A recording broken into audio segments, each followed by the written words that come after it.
Welcome back, everybody, to the next episode of How to Get Away with Staffing. My name is Colin LeBeau, president at Foxhire, employer of record service here in the U.S., and I've got Dustin Talley, head of Direct Collective and Talent Simplified, here to talk about contingent work. What's up, man? Hey, Colin. Thanks for having me. Excited for the conversation today, man. It's going to be a fun one. Yeah, should be good. I'm excited to talk. And I think what would be good is to just maybe start with where are you coming from, right? Because I think you've got a lot of experience in the space. So I'd love to hear, how did you get into the contingent work world? Yeah. Well, first I'll tell you where I'm coming from. In Jacksonville, Florida, and started that career in the contingent labor space back then here in Jacksonville, and somehow made my way all the way back here to Jacksonville doing just that. The quickest version of the story is I spent 5 years in the MSP space, so managing large-scale contingent labor programs. Started that here on site at Merrill Lynch in Jacksonville. Moved around the country doing similar things. Found my way into that like IC compliance, AOR, EOR. Let's throw the acronyms out though. Employer of record, agency of record service, and did that for a decade for a company called MBO Partners. And then launched out solo. So there's a lot of talk about all these people that are going gig work, freelance, gig economy, whatever you want to call it. Yep. I am one of those, but in our space, right? So I went solo in our space about 3 years ago and have been consulting in that space under Talent Simplified. And then maybe we'll get to it later, but run a community in the space called Direct Collective as well. So in that though, I made my way from New York back to Jacksonville about the time we started our family, and have been here the last 9 years working in the contingent labor space. Nice. That's awesome, man. I love it. A lot of experience there, a lot of different experiences, which I think is important because they're sort of all, what I'm seeing, like coming together into like one greater contingent work world, where I feel like a lot of times in the past, they had been maybe separate little silos of things going on. So with you, it sounds like starting back here in Jackson, what, 9-10 years ago. What do you think is different about the contingent work world now than 10 years ago, let's say? I don't think I had an appreciation 10 years ago for the size of the industry. I don't think I was even looking at it that way, if I'm being honest, in the roles that I was in. But I would venture to say it was very small, very insular. It was the same people kind of running the show, doing all the things.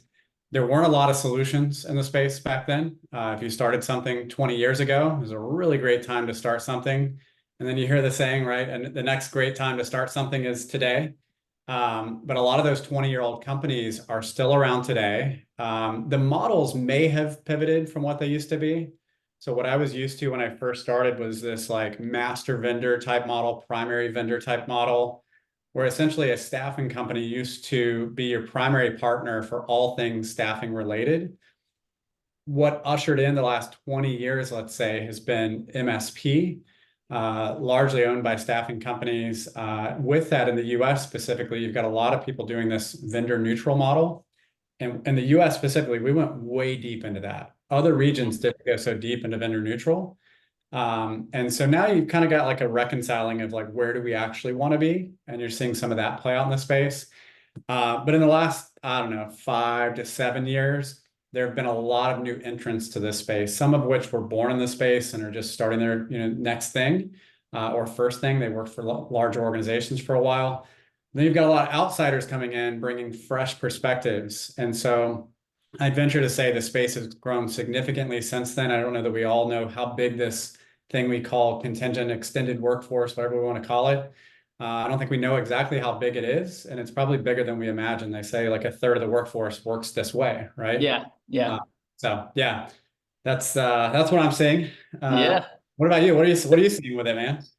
Well, I think, the interesting point you made was like, there was always the same players doing the same stuff, right? For however long, right? And so I put that in my mind as silos, and there's these different silos that existed in the contingent work world. Probably wasn't considered the contingent work world back then, but historically, Foxhire is one of those 20, 30-year-old companies. We've been around for quite a long time, and where we started was in the silo of small to mid-sized recruiting agencies and being the EOR for their back office and employing their temporary contract workers, right? That was one silo. And I started seeing the merge of the MSP world with that world when a lot of the agencies that we work with were trying to serve clients that had adopted an MSP or VMS, Yeah. right? And that has happened much more often in the last, 10 years or so, 5, 10 years or so. But now, to your point, there's a ton of new entrants, and so I'm seeing that too. And I think that's going to continue because I think there are still problems to be solved. I think there are still issues that these new players are solving for clients that have been caused by the trends of the last 10, 20 years of MSP, VMS, lack of sophistication of understanding what the contingent work world is, the opportunity to employ people in that method instead of another way, right? Yeah. The traditional W-2 way. So No, I love that. By the way, I think a lot of these solutions, and I hate to use this term, but I will, grow up with like small and mid-market and then graduate to enterprise. yeah, There's a lot of reasons for that. One of them, though, is enterprise isn't actually ready for some of the innovation that exists because they've got an archaic model, right? yes, Or they've got a model that just doesn't always fit. Let's not call it archaic. They've got a model that doesn't fit everything that's new to market today. I was in some discussions even today on some of the new things that are coming out, and it doesn't fit cleanly, right? So there is this, again, the reckoning that I mentioned earlier. There's a reconciliation of like all that exists in this space, and that's exciting for all of us, right? Foxfire included, it sounds like. no doubt. Yeah, I mean, we're trying to bring technology to a market that I think is a little bit behind in the technology adoption perspective. So there are archaic models out there, maybe not the nicest term, but people still using like paper timesheets, things like that. It's like we have to reconcile and try to sell to customers that might be doing that, and that's like a big thing, right? So I think there are problems to be solved. That would be interesting to ask you. You have a lot of conversations in maybe direct collective about some of those challenges that clients of contingent workforce solutions have. What do you think are some of those top challenges they're trying to solve with these new solutions? Well, there's lots of things I could say here. I'll be careful. The first thing I'll mention is I'm hearing problems that exist in programs where solutions do not exist, and that's maybe the most interesting thing.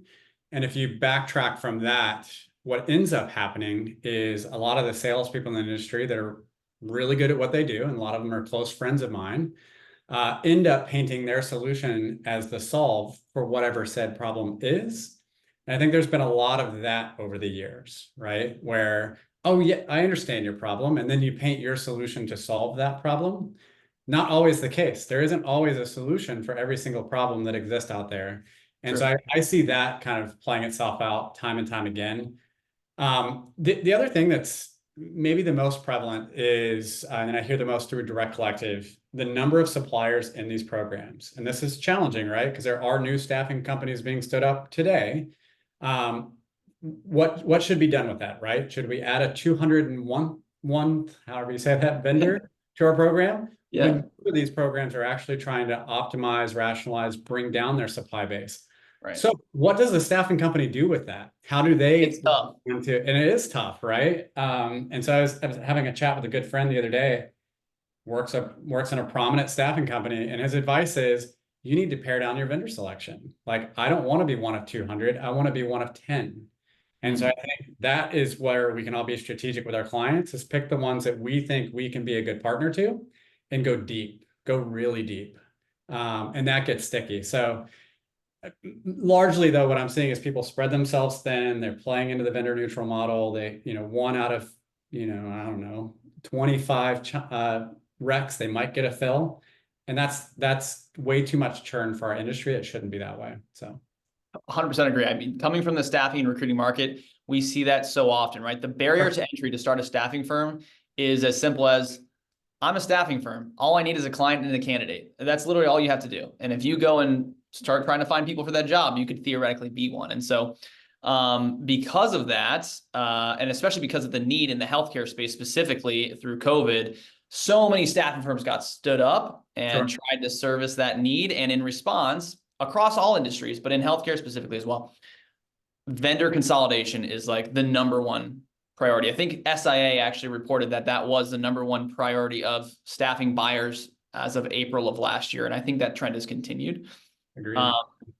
And I think it does create a tough position for staffing firms, right? Because they're like, how do I go generate new business? They all have their metrics and things like that. But a lot of that new business that they think they might be able to find is an illusion, right? Because 200, 300 other firms have access to the same job openings. And to Yeah. your point, the clients that we support that we see are the most successful focus heavily on 1 to 5 clients. And they execute really well. They build their relationship, right? They land and expand, perform well in one program, get access to another, right? But if you go and try to throw spaghetti at the wall, see what sticks, i.e. sign up for every single MSP out there that'll take you and get a ton of job orders, that will not be successful. I have seen the job order approach, and you're right. It does not play out well long term. No. You will spread your team way too thin. But agreed, the 1 to 5, I like the way you put it. You could think of it as like a portfolio, and you need Yeah. a strong core portfolio to 80%. The other 20%, sure, go try some things, turn a program on, but know when to quit too. Like sometimes they're not going to be a good partner in return. So you've got to find the right partners. Um, we should go into the direct sourcing conversation here too, Yeah. probably, because we talk about staffing companies being in competition with other staffing companies. What about staffing companies now being in competition with these companies that are saying, we're going to fill our own recs, right? Or we're going to use a core partner to fill requisitions. Are Yep. you seeing any of your companies bump into this, or any clients of yours bump into direct sourcing? Yeah, absolutely. I think there's a big push towards direct sourcing. I think the staffing firms that we work with understand that. I think a lot of them are trying to differentiate themselves. That's a very strong area for them as far as value proposition is, why you should work with us instead of do it yourself. But I think that it's going to continue. And I think the contingent workforce program teams that are typically the buyers of staffing services are going to try to achieve some percentage of self-sourced candidates here in the future. Sure. And I stood that question up for myself too. What do you think? I didn't dig into it earlier, but I've spent the last 8 years digging deep into direct sourcing. I was a part of a direct sourcing launch back in 2015, 16 timeframe. We brought a tool to market under my old organization. And at that time, this was like all hearsay, right? It's like, oh, this thing's going to take over the world and it's going to be so disruptive. It didn't. It hasn't. That said, the people that are in this space, EORs, some of the AORs in the space that we mentioned earlier, right? Employer of record, agency of record, Yep. you've got tech groups that are evolving around this, but then you've also got staffing companies that have figured out volume plays, and now they're getting into this scene. And so Mhm. you have seen the needle move. I would argue you've seen the needle move in the last 3 or 4 years. COVID did slow this down, by the way. So COVID, people were so just reactive to all the volume that was happening in their contingent labor programs. You can't be strategic when you're also busy. And so now, because it has slowed down a bit in the rec volume, you've got a lot of this strategy going in place and people that had wanted to tackle this initiative actually doing so. So we saw record number RFPs at the beginning of this year for Mhm. those that are looking to do direct sourcing. What does that mean to a staffing company? That means, yes, there is going to be more competition. Maybe 30% of those recs that existed for everyone is now going to be taken off the top, leaving the 70% remaining. My advice always to a staffing company is either A, if you can do the volume play, you should be looking at, should we be doing this? Or B, if you can't and you're not a volume, you need to stay in that differentiated area, like you're saying. Pick your niche, go Yes. really deep in that niche, and know what to say no to in that client environment. Don't just take recs for sake of taking recs. And most people know this, but scorecards are a thing. And if you start Yes. accepting recs that are against your core discipline, your scorecard looks worse, which increases your chances of not being on that supplier bench at some point in time. So Yes, exactly. Yeah, the most successful firms that we've partnered with have been firms that focus on like almost one specific job title. Like this is what we do. We find the best medical technologists or, Microsoft Azure implementation specialists. Like that is how niche they become and they excel in that area. And then maybe they grow into another discipline or two or three, but if they can really execute in that one space, they're typically very successful. But if they're just a shop that just throws CVs at the Rex, it's not usually successful unless you're the big players, you know, and you've got tons of people that are just chasing all those resumes. Yeah. By the way, specific to healthcare, I don't know if this is 100% true, but I'll say it anyways. I think if you were to take what happens in the like IT and non-IT side of the contingent labor world and then reduce that by like 60%, it's happening that fast on the healthcare side when you think about the evolution of what's happening in healthcare contingent labor.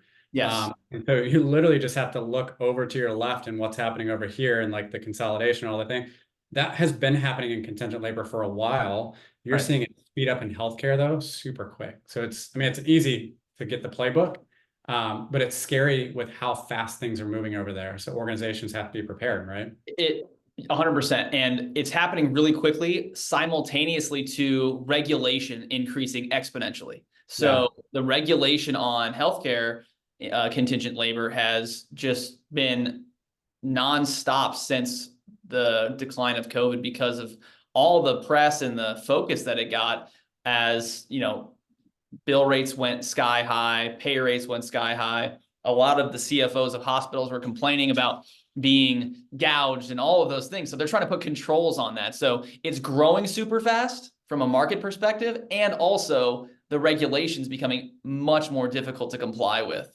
And so it can get scary if you don't really follow along and understand what you're doing and follow the processes, because if you scale up in a non-compliant way, it could be bad. Yeah. Clients and suppliers. Maybe that's why people are getting out of the business. That's true too. Selling That's their true too. businesses, like you said, there's a lot of consolidation happening. I think there's several reasons for it, right? There is. And there's also, thirdly, a lot of the healthcare facilities are not in good financial shape. So I don't know if you saw like Steward Health, largest privately held healthcare facility in the country, just filed for bankruptcy, right?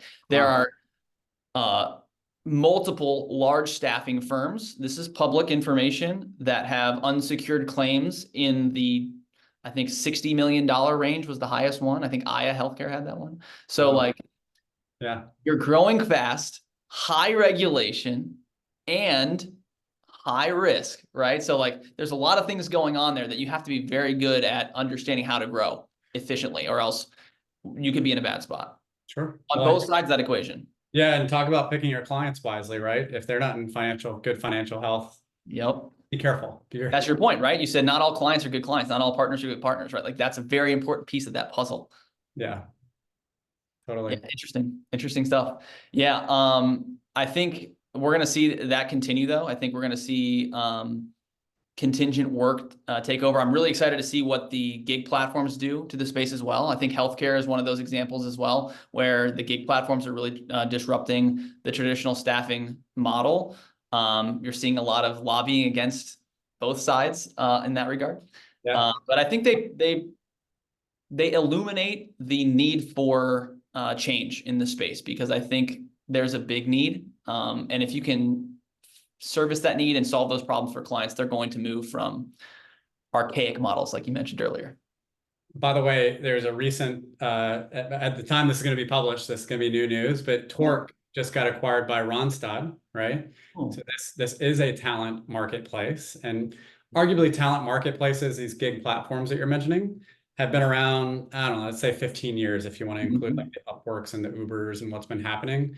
But there's been a prevalence or a growth of those over the last 7 years. Like a lot of them entered the space.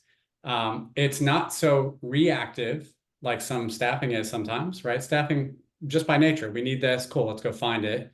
And great staffing firms already have kind of a feel of the market of what's happening and people on their bench. A pool. That's what these gig platforms have been doing, right? They've been getting ready for that demand.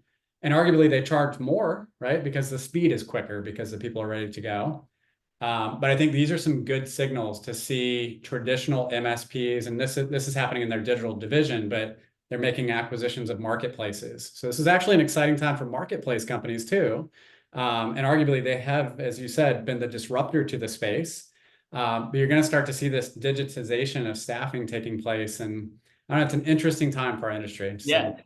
I think we've seen that for a while, the front end and the marketplace component. I think in the future, this might be a bold claim, I think in the future, the majority of traditional staffing firms will have a digital delivery model, ones that survive, through some type of staffing platform as a service type solution.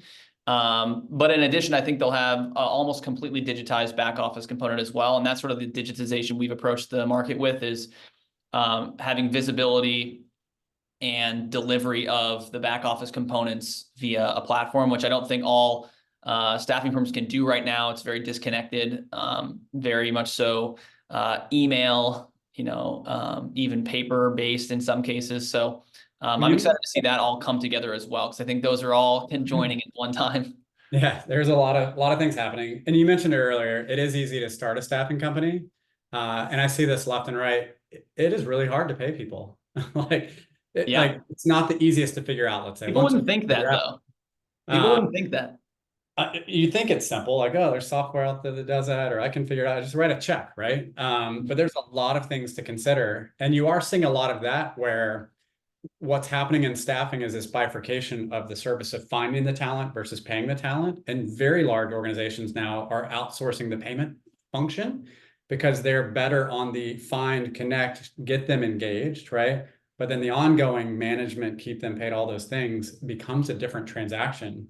And so I don't know, there's something interesting happening there, where there are more opportunities for just, it's the RPO model, if you want to think about it. Yeah. Right, on the full-time side of the house, what we see happen is there are firms that are really good at going and finding those people, and then paying people is a completely different skill set. And that's why companies like you guys, I'm guessing, exist to help, Yes. not just the staffing companies, but also the larger companies that are finding these talent, help them operate and pay the talent. Yeah, it's funny. We have this story that we always see in the staffing space specifically, where the newer firms who need us really badly because they don't have the funding and they don't have the back office infrastructure are super excited to jump in with us. And then over time, there's this like general mindset in the staffing space of like, the goal is to get to a point where you can do it yourself, do the back office yourself. You'll be so much more profitable. You'll be so much better. And so they tend to, usage sort of drops off, and then as you go up market further into the biggest staffing firms, it's like, oh, actually, we want to pay people through you instead. And they realize that what they thought in the beginning might also be true when they're bigger, because all of the value proposition around risk mitigation, use of your time spent on finding candidates is much more valuable to them than spending it on paying people, right? Be good at what you're good at. And so we've been saying that for a long time.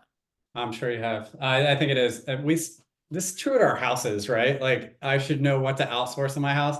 There are some dumb areas I don't know to outsource, and I'll still spend 4 hours outside mowing my lawn while the lawn service guys come over, and 10 of them tackle my neighbor's house in like a few minutes. Here I am using my mower. But I do agree. I think it's like figuring out what you need to outsource and then staying true to your core competency. Right. That's true in business as well, right? No doubt, no doubt. I definitely work on some household projects I probably shouldn't try. I'm not always successful, usually not, but yeah, same thing goes with payroll, because if you get that one wrong, it could be pretty bad. Are you the handyman? No, not at all. I am like the least handy person, but I try to learn stuff on YouTube and like make it work at the house, and it just doesn't usually work for me. Because you could go there. I think people try to be the handyman in their own business sometimes, and they're like, oh, I can build this and do that. And you end up with like this half-baked solution. By the way, I've seen a lot of that inside staffing companies. Yes. The truth is, most of them don't have the DNA to build something. They're not a technology company for a reason. They're really good at service. And that honest truth hurts sometimes, because people do think they can build out tech and be their own handyman. But yeah, it's been interesting to see some of the products that staffing companies put to the market. Yeah. And shouldn't do it. Some of them shouldn't do it. Some should. Some can figure this out. But the DNA isn't always the same to make that possible. Yeah, you just got to pick who you're going to be. Who are you going to be when you grow up, right? That's the question you got to ask yourself. And if you want to be a technology company, then you've got to have the DNA to do that, right? And conversely, we are not a staffing company, right? We're a technology company. So we try to stay in our lane too. Yeah, no, that's good. I'm still figuring out who I'm going to be when I grow up, by the way. I think a lot of us are, but like the industry we're in, just figure out our spot in that industry, right? Yeah, exactly, man. Well, hey, listen, this has been awesome, man. I hope this was valuable to you guys listening in, and would love to hear from you. If you have some questions, feel free to comment or reach out directly. We'll see you next time. Have a great day.